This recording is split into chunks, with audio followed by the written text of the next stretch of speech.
Hope कि आप सब ठीक होंगे। तो मैं पुनीत सम स्वागत करता हूं आपका अपने यूट्यूब चैनल SPS में। तो आज मैं आपके लिए लेकर आया हूं +1 क्लास में नया चैप्टर कॉम्प्लेक्स नंबर को हमने लास्ट में फिनिश किया है।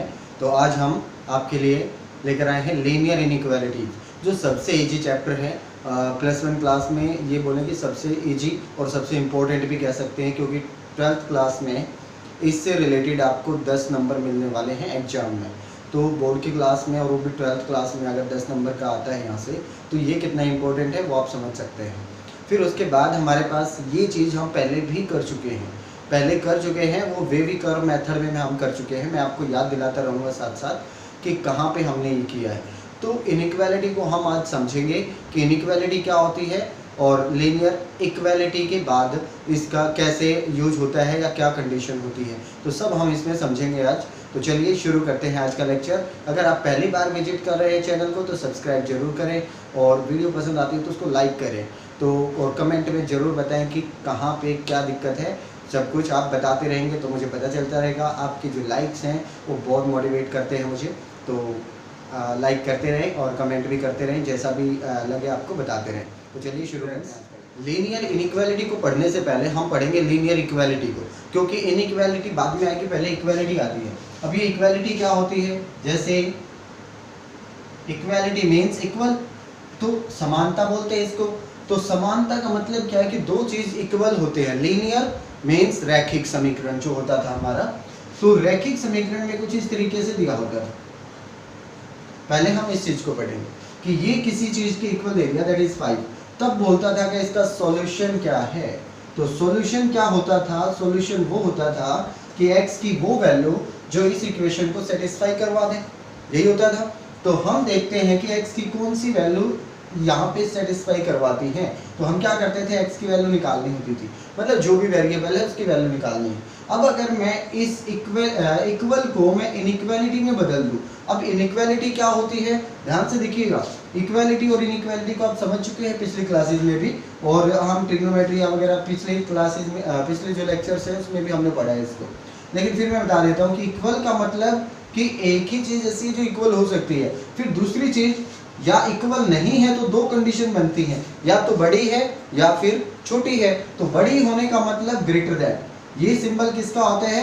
x is greater then y। तो अगर हम x बोल रहे हैं पहले, तो इसकी तरफ मुंह खुला हुआ है तो उसको बोलेंगे ग्रेटर देन। तो x is greater then y, तो ये हमारे पास इनइक्वालिटी का साइन है। अब ये कंडीशन ऐसे भी तो हो सकती थी, x is less then y, तब भी तो इक्वल तो नहीं है ना। इनइक्वालिटी का मतलब क्या है? इक्वल नहीं होना। इक्वालिटी का मतलब है कि इक्वल होना। तो अगर ये इक्वल था, अब अगर इनइक्वालिटी की बात करें तो इक्वल नहीं होगा, तो ये दो सिंबल होते हैं। अब आप ये कहेंगे कि जरूरी थोड़ी ना है कोई कंडीशन में ये डाल दिया जाए कि ग्रेटर देन भी हो और इक्वल भी हो, तब दोनों सिंबल आ गए। तो ये हमारे पास किसका सिंबल है? ग्रेटर देन इक्वल टू का। और ये हमारे पास किसका सिंबल है? लेस देन इक्वल टू का। तो हमारे पास ये चार सिंबल बन के आते हैं, greater than, less than, greater than equal to, less than equal to. तो इस तरीके से हमारे पास चार सिंबल बनते हैं अदर देन इक्वल टू। तो इक्वल के अलावा जो ये सिंबल हैं ये क्या करते हैं? इनइक्वालिटी दर्शाते हैं, हमें इनइक्वालिटी शो करवाते हैं। तो इसी इक्वेशन में मैं इस इक्वेशन को इन इक्वेशन में बदलूं, तो मैंने मान लो सिंबल ये डाल दिया। तो अब एक बात बताइए, ये कहता है कि ये कंडीशन 5 या 5 से बड़ी रहेगी, तो ऐसे x की वैल्यू बताइए। अब बड़ी रहने के लिए तो x की काफ़ी वैल्यू हो सकती है। तो यहाँ पे जो x की वैल्यू निकल के आती है वो एक नहीं होती, एक से ज़्यादा निकल के आती हैं। मतलब एक से ज़्यादा वैल्यू निकल के आती है कि वो कितनी वैल्यू ऐसी होंगी जो 5 या 5 से बड़ा आंसर देंगी, या छोटा भी हो सकता है, छोटा आंसर देंगी। इक्वल टू में क्या होता था कि बिल्कुल इक्वल हो, ऐसा कौन सा आंसर है? तो वो तो एक ही होगा। फिर हमारे पास इक्वल टू नहीं है, इक्वल टू भी है और ग्रेटर देन भी है, तो उसमें तो और ज़्यादा आंसर हो गए। तो यहाँ पे जो आंसर बनता है ना, उसमें हम क्या करते हैं? इंटरवल लेते हैं। इंटरवल, तो इंटरवल ओपन इंटरवल भी होता है, क्लोज इंटरवल भी होता है। ये चीज़ें हम पढ़ चुके हैं सेट और रिलेशन में अच्छे से, तो ये हमने डिस्कस कर रखा है। फिर हमने पढ़ा वेवी कर्व मेथड। अब आप ये कहेंगे कि इसमें वेवी कर्व मेथड कहाँ लगेगा? तो देखिए, मुझे x की वैल्यू बतानी है यहाँ पे, वहाँ पे भी तो x का इंटरवल ही बताते थे, तो हम x का इंटरवल बताते थे, यहाँ पे भी x की वैल्यू बतानी है। तो बात तो वही है, वेवी कर्व मेथड लगेगा। मतलब वेवी कर्व की पहचान क्या होती थी कि जो हमारी लेफ्ट हैंड साइड है उसमें फैक्टर होते थे, और यहाँ पे इनइक्वालिटी का सिंबल और इधर होता था जीरो। तो जीरो अगर जब तक नहीं आता तब तक हम जो हमारा वेवी कर्व मेथड नहीं लगा पाते, तो हमें पहले 0 बनाना होता है। तो इसी इक्वेशन को मैं एक बार एक्सप्लेन करके बता देता हूँ कि 5 को अगर मैं इस साइड रखूँ तो 2x - 2 बनेगा and then greater than equal to 0। तो ये बनेगा अपने पास। ध्यान से देखिए, जब तक जो राइट हैंड साइड है उसमें 0 नहीं बन जाता और ये सिंबल फैक्टर में नहीं आ जाता इस साइड राइट हैंड साइड, तब तक हम वेवी कर्व तो नहीं लगा सकते। अब वेवी कर्व में क्या होता है, टिक लगाते हैं, जितना भी हमारे पास क्रिटिकल वैल्यू निकलती है उन पे, और फिर देखते हैं पॉजिटिव या नेगेटिव, वो हम पढ़ चुके हैं। अगर किसी ने नहीं देखी है वो वीडियो, तो एक बार वेवी कर्व मेथड की वीडियो जरूर देखें, आपको ट्रिग्नोमेट्री के चैप्टर में मिल जाएगी। तो चलिए अब हम हमारे पास रिलेशन एंड फंक्शन में मिल जाएगी। तो हमारे पास ये जो है इनइक्वालिटी को कैसे सोल्व करना है वो हम देखते हैं। अब हमारे पास इनइक्वालिटी को सोल्व करना और इक्वालिटी को सोल्व करने में ज़्यादा कुछ चेंज है नहीं। जैसे अभी मैंने इस इक्वेशन को लिया 2x + 5, तो हम 2x + 3 = 5 था, इसको लिया और x की मुझे वैल्यू निकालनी। तो पहले मैं क्या करूँगा कि x की वैल्यू निकालनी, तो x को ही एक तरफ रखेंगे, बाकियों को ट्रांसफर कर देंगे। तो देखिए 3 को मैं इस साइड लेकर आऊँ तो साइन एक्सचेंज हो जाता है, प्लस है वो माइनस बन जाता है। फिर हमारे पास 2 जो है वो डिवाइड से इस साइड जाता है तो मल्टीप्लाई, और मल्टीप्लाई से इस साइड जाता है तो डिवाइड। तो इस तरीके से हमारे पास x की वैल्यू निकल आती है। मतलब मुझे एक साइड क्या रखना है, सिर्फ x रखना होता है। तो वही काम हम इनइक्वालिटी में भी करेंगे, लेकिन इनइक्वालिटी का थोड़ा सा प्रोसीजर चेंज हो जाता है। अब देखिए एक बात बताइए मुझे, जैसे अपने पास x है इक्वल टू आ गया 5 के, अगर मैंने इसको दोनों तरफ -1 से मल्टीप्लाई कर दिया तो देखिए ये तो -x हो जाएगा और ये क्या हो जाएगा -5। तो देखिए अभी भी कोई चेंज नहीं आया इसमें, आंसर पे कोई चेंज नहीं आएगा, माइनस से माइनस कैंसिल हो जाएगा, ऐसा कोई चेंज नहीं आएगा। लेकिन इनइक्वालिटी में ध्यान से देखिएगा, अगर मैं कहता हूँ x बड़ा है 3 से, इसका मतलब क्या हुआ, x बड़ा है 3 से का मतलब है कि नंबर लाइन पे अगर मैं लिखूँ यहाँ पे 3 और x बड़ा है 3 से, तो यहाँ से बड़ी सारी वैल्यू हो गई इन्फिनिटी तक, मतलब 3 से बड़ा हो गया x। अब एक बात बताइए, दोनों तरफ अगर मैंने -x से मल्टीप्लाई कर दिया, -1 से सॉरी, तो माइनस इधर भी माइनस लग गया। अब एक बात बताइए, x जो है -x अगर -3 से बड़ा है, -x -3 से बड़ा है, x नहीं है, x की कंडीशन अगर मुझे निकालनी तो माइनस से मल्टीप्लाई करना पड़ेगा, और माइनस से मल्टीप्लाई करते ही साइन बदलता है। क्यों बदलता है वो देखिए, अगर मैं कहूँ 5 इज ग्रेटर देन 3, ये ट्रू कंडीशन है, 5 3 से ग्रेटर है, बिल्कुल ट्रू है। अब हम मैं इन दोनों को -1 से मल्टीप्लाई कर देता हूँ, ये बनेगा -5, और ये सिंबल अगर एक बार मैं चेंज ना भी करूँ तो ये बनता है -3। तो क्या अब ये कंडीशन ट्रू है? ध्यान से देखिए जरा, -3 पहले आएगा, ये -3 और यहाँ पे -5, और इस तरफ तो कम होता है ना, तो -5 क्या हो गया लेस, और -3 क्या हो गया ज़्यादा। लेकिन यहाँ तो उल्टा लिखा हुआ है, -5 ग्रेटर है। तो यहाँ पे ध्यान से देखिए, जैसे ही माइनस से मल्टीप्लाई करते हैं तो जो बड़ा होता है वो छोटा हो जाता है, और छोटा होता है वो बड़ा हो जाता है। माइनस में अपोजिट चलता है ना, यहाँ से इस साइड बढ़ता है और इस साइड घटता है, तो इसका मतलब ये घट रहा है और -5 छोटा होना चाहिए, यहाँ पे बड़ा दिखा रहा है। इट मीन्स ये कंडीशन गलत हो गई है, और माइनस से मल्टीप्लाई करते ही अगर मैं इस साइन को बदलता हूँ तो ये कंडीशन ट्रू है। इट मीन्स -1 से मल्टीप्लाई करते हैं तो हमेशा ये साइन क्या हो जाएगा, चेंज हो जाएगा इस तरीके से। अगर ग्रेटर देन है तो लेस देन में बदल जाएगा, लेस देन है तो ग्रेटर देन में बदल जाएगा। फिर दूसरी चीज, एक और कंडीशन में ये साइन बदलता है, वो कंडीशन क्या है? वो कंडीशन ये है, जैसे मैंने ये मान लिया कि मान लो 5 इज ग्रेटर देन 3, वही कंडीशन मानता हूँ मैं, ये तो ट्रू है, 5 बड़ा होता है 3 से, ये सबको पता है। अब हम ये करते हैं कि दोनों का रेसिप्रोकल ले लेते हैं। अब ये रेसिप्रोकल क्या है, ये आपने सुना है, फिजिक्स में भी काफ़ी बार सुना होगा, रेसिप्रोकल या इनवर्सली प्रोपोर्शनल जिसको बोलते हैं। तो एक बढ़ता है एक घटता है, मतलब 1/, में लेना होता है, व्युत्क्रम बोलते हैं हिंदी में। तो रेसिप्रोकल क्या होता है, तो 1/5 और 1/3। अगर मान लो इस पे कोई फर्क ही नहीं पड़ता तो ये सिंबल ऐसा ही रहना चाहिए, लेकिन हम चेक कर लेते हैं एक बार कि 1/5 बड़ा है या 1/3 बड़ा है। अब इसमें बड़ा छोटा आपको पता चल ही गया होगा, 1 के 3 भाग करो, ये एक लाइन है, इसके 3 पार्ट कर दिए तो भाग इतना बना।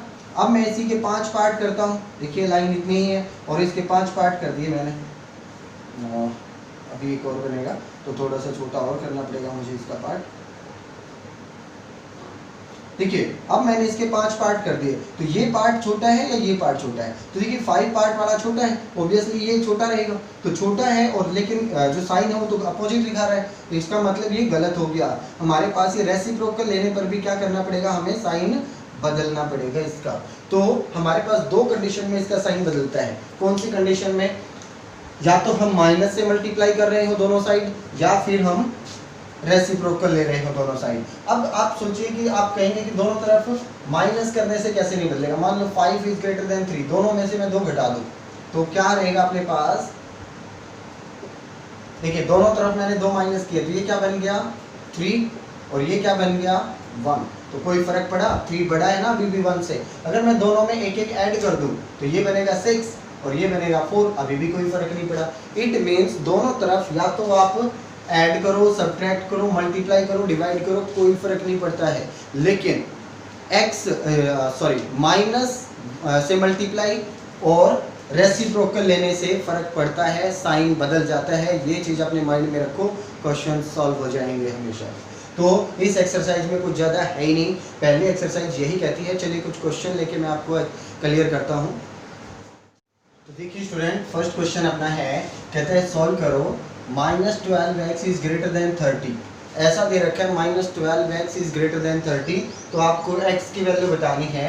एक तो x क्या हो, नेचुरल नंबर हो तब क्या होगा, और एक x इंटीजर हो तब क्या होगा। तो देखते हैं हम हमारा क्या कुछ इंटरवल बनता है इसको लेकर के। तो सॉल्व करते हैं। तो पहले मुझे क्या करना है, x को एक तरफ रखना है, सीधी सी कंडीशन तो अपनी ये है। तो x को एक तरफ रखना है, तो बाकी जो भी उसके साथ है उसको हटाना है। तो ध्यान से देखिए -12x इज ग्रेटर देन 30 है, तो मुझे पहले चीज़ तो उसके आगे से 12 हटाना है। 12 मल्टीप्लाई में है तो 12 से डिवाइड कर देते हैं बोथ साइड। तो जैसे ही मैंने बोथ साइड 12 से मल्टीप्लाई डिवाइड किया तो क्या आएगा -x, क्योंकि 12 से मैं डिवाइड करके ही दिखा देता हूँ। देखिए 12 से मैंने इसको डिवाइड किया, ग्रेटर देन, डिवाइड करने से कोई साइन नहीं बदलता, तो अभी मैंने इसको 12 से डिवाइड किया। तो ध्यान से देखिए क्या आता है अपने पास, 12 से 12 कैंसिल, ये आता है -x इज ग्रेटर देन, यहाँ पे कितना आता है ध्यान से देखिए 6 से कैंसिल हो जाएगा, that is 5 and that is 2, तो ये आया 5/2। ठीक है, 5/2 आ गया। लेकिन मुझे तो x चाहिए ना, -x नहीं चाहिए। अब हमें पता है कि माइनस की माइनस से मल्टीप्लाई करें तो प्लस आ जाता है, तो इसका मतलब -1 से मल्टीप्लाई करने पर x पे तो कोई चेंज नहीं आएगा, ये साइन बदल जाएगा। तो बोथ साइड मल्टीप्लाई बाई -1, तो -1 से -x की मल्टीप्लाई, ये साइन क्या होता है, रिवर्स हो जाता है। जैसे ही माइनस से मल्टीप्लाई करते हैं तो ये -1 की मल्टीप्लाई किससे हो जाएगी, 5/2 से। तो देखिए ये क्या बना अपने पास, x इज लेस देन बन गया अब -5/2। तो ये अपने पास कंडीशन निकल के आती है x की वैल्यू। लेकिन x की वैल्यू क्या रहेगी, -5/2 से छोटे। अब -5/2 है क्या रियल में, 5/2 क्या होता है 2.5, तो इट मीन्स वो माइनस का। तो ध्यान से देखिए अगर मैंने 0 यहाँ पे रखा तो 1 2 3 तो इधर चले जाएंगे, -1 -2 -3 इस तरफ आ जाएंगे। तो ये तो क्या है, -2.5, तो इनके बीच में आएगा, ऑब्वियस सी बात है। लेकिन x तो उससे छोटा है ना, तो x इसका मतलब इधर होगा। अब ये कंडीशन तो हमें पता चल गई, इधर कहाँ तक होगा ये नहीं पता, तो -∞ आता है इधर, और इधर चल के क्या आता है +∞। तो हमारे पास ये इंटरवल तो बन गया -∞ टू -2.5। लेकिन क्या ये इंटीजर है, सॉरी नेचुरल नंबर है। पहले पार्ट में उसने क्या बोला, नेचुरल। तो नेचुरल कौन से होते हैं, नेचुरल होते हैं पॉजिटिव नंबर्स। तो क्या कोई पॉजिटिव नंबर आएगा इसमें, ध्यान से देखिए इस इंटरवल में तो कोई पॉजिटिव नंबर आ ही नहीं रहा है, तो ऐसा कोई सॉल्यूशन नहीं है। तो इसके लिए हमारे पास क्या लिखेंगे, नो सॉल्यूशन। पहले पार्ट के लिए क्या रहेगा, नो सॉल्यूशन, क्योंकि कोई सॉल्यूशन ऐसा नहीं है जो इस कंडीशन को सेटिस्फाई कर दे। कोई नेचुरल नंबर ऐसा नहीं है, मतलब x की वैल्यू कोई भी नेचुरल नंबर रखो, ये कंडीशन कभी नहीं आ सकती। चलिए दूसरा देख लेते हैं, x इज एन इंटीजर। अब इंटीजर में तो क्या होता है, पॉजिटिव भी होते हैं, नेगेटिव भी होते हैं, और नेगेटिव होते हैं तो ध्यान से देखिए ये इंक्लूड हो रहा है। तो जैसे ही मैंने नेगेटिव, इंटीजर क्या होते हैं, यहाँ से स्टार्ट होके इधर चलेंगे, यहाँ से ही शुरू होके इधर चलेंगे, मतलब 0 भी होता है। तो ये सारे जो नेगेटिव थे ये शामिल हो रहे हैं, लेकिन -1 नहीं आ रहा, क्योंकि कंडीशन ही कहाँ से शुरू हो रही है, 2.5 से। तो 2.5 से इधर के इंटीजर कौन से हैं, -3, तो ये शुरू कहाँ से कहाँ तक होगा, -3 से, क्योंकि 2 इधर आएगा और ये तो सेटिस्फाई करता ही नहीं है, तो इट मीन्स -3 आएगा इसकी जगह पे। देखिए वैल्यू तो x की कितनी आई है, -5/2, लेकिन इसी को हम नहीं ले रहे हैं, इंटरवल में हम क्या ले रहे हैं, -3। क्यों, क्यों? क्योंकि इंटीजर तो यही है ना, 2.5 तो इंटीजर है ही नहीं। इंटीजर क्या होता है? Complete word. तो इसीलिए हमने 2 इसलिए नहीं लिया क्योंकि आ ही नहीं रहा है, 2 तक तो जा ही नहीं रही लाइन। लाइन कहाँ आ रही है? इससे छोटी। तो इससे छोटा अगर x है तो इधर आएगा, और इधर आएगा तो पहला इंटीजर कौन सा है? -3, और जो अपने पास कहाँ तक जा रहा है? -∞ से। तो -∞ से 3 तक क्या रहेगा अपना जो इंटरवल है वो रहेगा। अब आप कहेंगे कि ये छोटी ब्रैकेट क्यों लगाई? क्योंकि आपको साइन दिख रहा है कि कैसा है? ओनली लेस देन का। अगर इक्वल टू होता तो यही साइन बन जाता है ये। अब आप कहेंगे इधर भी बनता, नहीं बनता। इन्फिनिटी के साथ हमेशा कौन सा इंटरवल रहता है? ओपन। और वो क्यों रहता है? क्योंकि इन्फिनिटी का हमें पता ही नहीं है इक्वल है किसके। ठीक है, तो यहाँ तक आपको समझ में आ गया होगा। एक दो क्वेश्चन और लेते हैं। देखिए स्टूडेंट्स, नेक्स्ट क्वेश्चन अपने पास है। अब की बार क्या कह रहा है? इन इक्वेशन को सोल्व करना है फॉर x इज रियल। अब की बार x कैसा रहना चाहिए? रियल रहना चाहिए।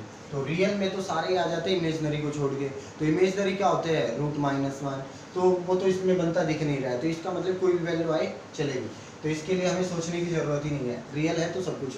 तो ध्यान से देखिए कैसे सॉल्व करेंगे इसे। तो हमारे पास सबसे पहले तो जो बाहर है इसके अंदर मल्टीप्लाई कर ही लेते हैं। तो ये क्या बनेगा? 6 - 3x is greater than equal to 2 - 2x। अब सबसे पहली चीज ये होती है कि x हमें एक साइड करना होता है, चाहे वो किसी साइड कर लो। तो ध्यान से देखिए 3x इधर किसका है? माइनस का, और यहाँ से इस साइड लेकर आऊँ तो प्लस होगा। लेकिन हम क्या करते हैं? एडिंग करते हैं बोथ साइड 3x। तो आप क्या करेंगे? Adding both side 3x। तो 3x दोनों तरफ अगर ऐड करता हूँ तो ध्यान से देखिए क्या बनेगा? 6 - 3x + 3x is greater than equal to 2 - 2x + 3x। ये मैंने ऐड कर दिया। तो ध्यान से देखिए दोनों तरफ मैंने 3x ऐड कर दिया, कोई फर्क नहीं पड़ना चाहिए। मैंने आपको बताया था दोनों तरफ अगर सेम चीज़ हम ऐड करते हैं, सब्ट्रैक्ट करते हैं, मल्टीप्लाई, डिवाइड कुछ भी करते हैं तो उससे कोई फर्क नहीं पड़ता है। तो ध्यान से देखिए इस पर कोई फर्क नहीं पड़ेगा इसका। तो 3x से 3x ये तो कैंसिल हो गया, 6 बचेगा। Is greater than equal to, यहाँ से देखिए 3x - 2x 2 + x बचेगा। तो एक तरफ x आ गया। पहला काम हमारा क्या होता है? x को एक तरफ, मतलब जो भी वेरिएबल निकालना होता है, x में है तो x, t में है तो t, y में है तो y, तो जो भी हो। तो x हमने एक तरफ कर लिया, लेकिन इसके साथ अभी 2 और है। तो 2 प्लस का है तो ऑब्वियसली मुझे क्या करना पड़ेगा? दोनों तरफ माइनस, क्योंकि 2 में से 2 माइनस होंगे तभी तो कैंसिल आउट होगा। तो मैंने दोनों तरफ क्या कर दिया? 2 माइनस कर दिया। एक बात ध्यान रहे, माइनस से मल्टीप्लाई करते हैं तभी साइन बदलता है, दोनों तरफ माइनस करने से साइन नहीं बदलता है। तो 2 + x - 2, ये देखिए कोई साइन नहीं बदला। तो यहाँ से देखिए कितना आएगा? 4, और यहाँ से अपने पास 2 से 2 कैंसिल, दैट इज x। इस कंडीशन से आप क्या कह सकते हैं? x is less than equal to 4। It means x हमेशा क्या रहेगा? इसको ऐसे लिखें तो ज़्यादा अच्छा समझ में आएगा। x is less than equal to 4। तो x हमेशा 4 से छोटा या बराबर, मान लो 4 इधर है, ठीक है, तो 4 से बराबर और फिर छोटा। तो इसका मतलब -∞ तक जाएगा और 4 तक रहेगा, तो हम बोलेंगे -∞ to 4, that is close interval लगेगा। तो ये क्या होता है? Partially close interval. तो हमारे पास सेमी क्लोज बोल सकते हैं। तो ये हमारे पास इंटरवल हो जाएगा x की वैल्यू के लिए। सारे रियल नंबर हैं तो हमें सोचने की ज़रूरत ही नहीं है, जो वैल्यू आती है वहीं से शुरू कर दो। तो लास्ट में छोटा होता है तो -∞, बड़ा होता है तो +∞। तो ये हमारा क्वेश्चन सॉल्व करने का तरीका है। एक क्वेश्चन और करवा देता हूँ, क्वेश्चन है अपने पास। तो ऐसे क्वेश्चन को सॉल्व करना है अगर हमें, तो क्या करना पड़ेगा? सबसे पहले चीज़ तो ये है कि मुझे पहले इसको लीनियर बनाना है। इसके नीचे जो कुछ भी है पहले इनको ख़त्म करना है, क्योंकि ये कैलकुलेशन में कंफ्यूजन कर रहे हैं। आप कहेंगे कि एलसीएम ले लो, 4 को इधर ले जाओ, बात तो वही है, लेकिन सबसे इजी तरीका यही है कि आप इन सब का एलसीएम जानते हैं क्या होता है, उसी से आप इन सबको मल्टीप्लाई कर देंगे। तो देखिए 4, 3 और 5 का एलसीएम क्या रहेगा अपने पास? 60। तो आप 60 से अगर सबको मल्टीप्लाई कर दें दोनों तरफ तो कोई दिक्कत ही नहीं है, मतलब मल्टीप्लाई करने से तो साइन पे कोई इफेक्ट आता ही नहीं है। तो ध्यान से देखिए 60 से मैंने इधर मल्टीप्लाई कर दिया, x/4 लेस देन। अब 60 से इन दोनों को मल्टीप्लाई करना पड़ेगा, ये पूरी 2 टर्म है ना ऐसे। तो इन दोनों को अगर मैं 60 से मल्टीप्लाई करूँगा तो पहली टर्म मल्टीप्लाई होगी 5x - 2 डिवाइड बाई 3 माइनस, अब 60 × 7x - 3 डिवाइड बाई 5। तो इस तरीके का कैलकुलेशन अपने पास आ जाएगा। ये कैंसिल होके कितना देगा? 20। ये कैंसिल होके कितना देगा हमें? 5 से 12, और ये कैंसिल होके कितना देगा? 15। तो देखिए कंडीशन क्या बनी? 15x is less then 20 into 5x minus 2 minus 12 into 7x minus 3। अब देखिए अंदर मल्टीप्लाई कर देते हैं इनकी, तो 15x is less then 100x minus 40 minus 84x plus 36। तो इस तरीके से इक्वेशन बन जाएगी। तो हमारे पास 15x is less then 100 minus 84 कितना रहेगा 16x, और ये 40 माइनस प्लस 36 देन माइनस 4। तो इस तरीके की कंडीशन हमारे पास आ जाती है। अब मुझे तो x एक तरफ करना होता है, तो क्यों ना मैं 15, देखिए ध्यान से, पहले तो आप 16 को इधर लेके आ सकते हैं, कोई दिक्कत नहीं है। इधर लाना मतलब माइनस का करना, तो आप इधर लाने की बजाय बोथ साइड क्या करें 16 माइनस कर दें। तो देखिए 15x minus 16x is less then 16x minus 4 minus 16x। तो 16x से ये कैंसिल हो गया, यहाँ से बचा minus x is less then minus 4। लेकिन हमें तो x की वैल्यू चाहिए ना, फॉर ऑल हमें रियल के लिए चेक करना है, तो x के लिए सॉल्व कर रहे हैं हम। तो बोथ साइड मल्टीप्लाई बाय -1, तो -1 से जैसे ही मल्टीप्लाई किया साइन क्या हो जाता है, बदल जाता है, दैट विल बिकम 4। तो x क्या रहेगा, हमेशा बड़ा रहेगा 4 से। तो नंबर लाइन पे हमने 4 लिखा और 4 से बड़ा बना दिया, इट मीन्स इन्फिनिटी तक। तो 4 टू इन्फिनिटी, ये हमारे पास x की वैल्यू आ गई। इक्वल टू का साइन होता तो बड़ी ब्रैकेट होती। तो मुझे नहीं लगता इन क्वेश्चन में कोई भी प्रॉब्लम आपको आने वाली है। आपने को मैंने 3-4 टाइप के क्वेश्चन करवा दिए हैं, अब आप प्रैक्टिस करेंगे। ये कंप्लीट एक्सरसाइज ऐसी है, कुछ स्टेटमेंट के क्वेश्चन हैं वो हम नेक्स्ट वीडियो में करेंगे। यहाँ तक आपके जितने भी इक्वेशंस हैं उनको आप सोल्व करेंगे। 20 और 25 क्वेश्चन ऐसे हैं, तो इनको सोल्व करें, प्रैक्टिस करें, नोटबुक फेयर नोटबुक में इसको सोल्व करें।